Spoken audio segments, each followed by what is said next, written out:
with regard to why the country fell bankrupt. And even in 2021 December, when I spoke to Murtaza, your executive director, he went on to say that the 500 million US dollars that was supposed to be paid to bondholders shouldn't be paid immediately. And even a soft default is the way to move forward. And a few months after that, Sri Lanka declared itself bankrupt. And that was a very soft default that we encountered a few months after. What really happened and what are we experiencing now?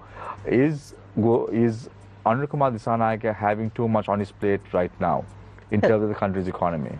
So, very simply, we had mismanagement and also misfortunate, but I will leave the misfortunate out. It's basically the Easter attack, and there was a drought in 2018, 2016, 17.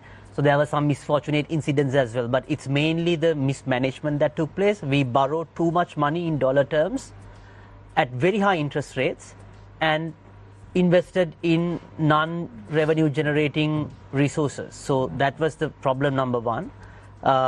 With that, of course, our interest rates were very high and we didn't generate a cent to repay some of those investments that we have done. That's the number one problem, in my view, during that period. At the same time, Shamir, this is what I'm trying to explain most of the time.